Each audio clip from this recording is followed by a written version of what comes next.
Welcome to the CISO Daily Update. Rite disclosed data breach following RansomHub ransomware attack. The third largest U.S. drugstore chain, Rite disclosed a data breach following a June cyber attack by the RansomHub ransomware gang. The breach compromised 10 gigabytes of customer data, including names, addresses, and birth dates. However, there was no impact on social security numbers, health, or financial information. Rite is investigating the breach with third-party experts and notifying impacted customers. The RansomHub group published proof and threatened further leaks by July 22nd if ransom demands weren't met.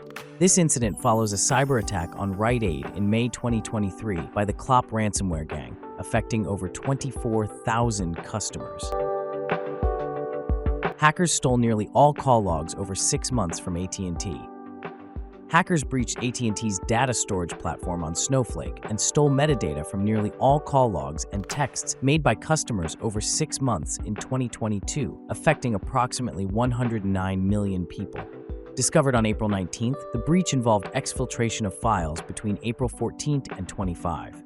AT&T clarified the incident did not impact its network and included no customer names, but detailed call interactions and cell site information.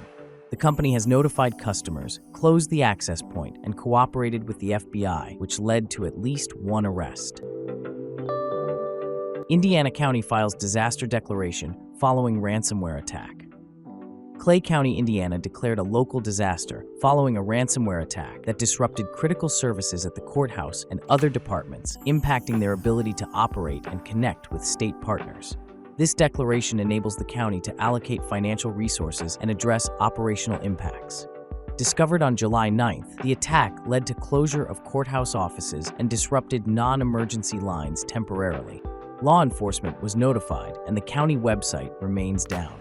Similar attacks hit nearby Monroe County and Cedar Falls, Iowa, with the Black Suit ransomware gang implicated.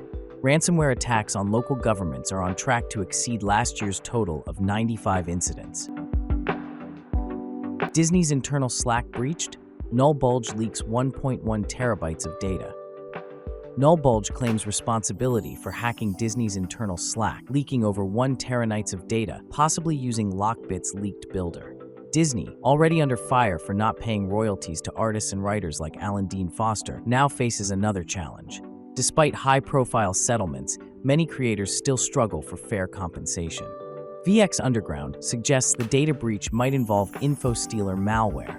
This incident adds to the series of U.S. company data breaches, including AT&T's recent hack affecting 110 million customers and the Snowflake breaches. Magic soap producer discloses data breach, but details are scarce.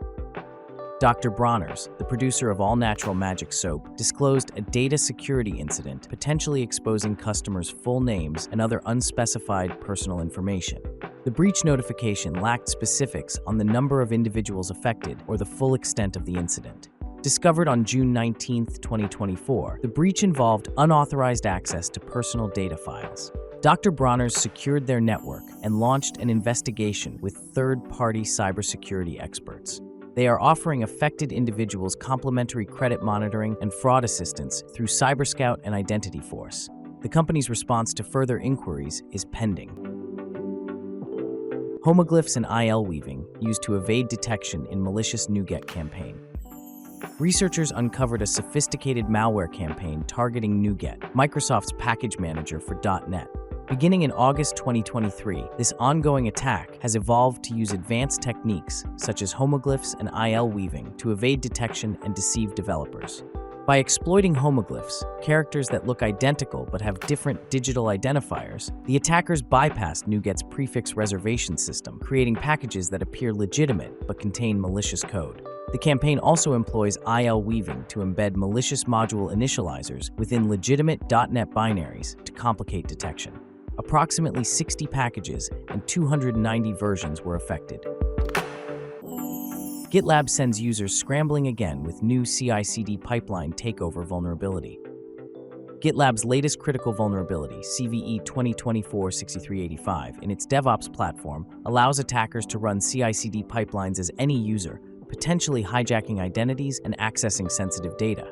affecting versions 15.8 to 17.1. This 9.6 CVSS-rated flaw follows a similar bug patched just 2 weeks prior. While exploitation requires a valid user account, the vulnerability's low complexity raises concerns. GitLab urges immediate upgrades, emphasizing the bug's severity and broader attack surface compared to its predecessor. This marks the third severe GitLab vulnerability in recent months. Citrix NetScaler ADC and Gateway impacted by regression RCE vulnerability.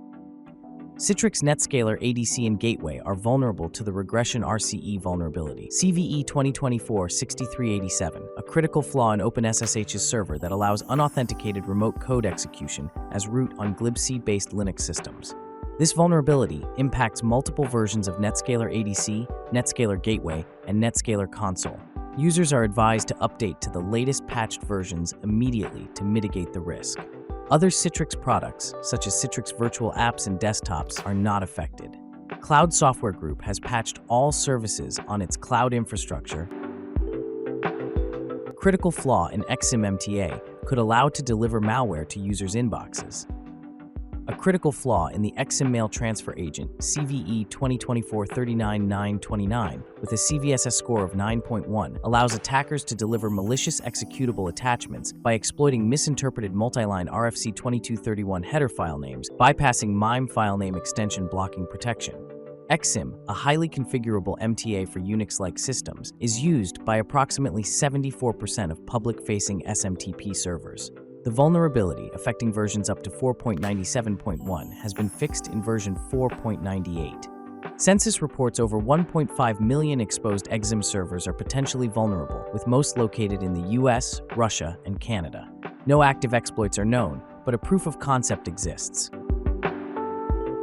Hackers use POC exploits in attacks 22 minutes after release. Cloudflare's 2024 Application Security Report reveals that threat actors exploit proof-of-concept vulnerabilities in as little as 22 minutes after release, reinforcing the need for rapid defense measures. Between May 2023 and March 2024, the most targeted flaws included CVE 2023-5016-4 in Apache and CVE 2023-35082 in MobileIron. Cloudflare processes 57 million HTTP requests per second and has seen increased scanning and command injection attempts for disclosed CVEs. To combat the speed of these attacks, Cloudflare employs AI to develop detection rules. The report also notes a rise in DDoS attacks, with 6.8% of all internet traffic being DDoS-related. Thanks for listening. Remember to subscribe to our newsletter at CISOheadlines.com. Until next time, stay curious.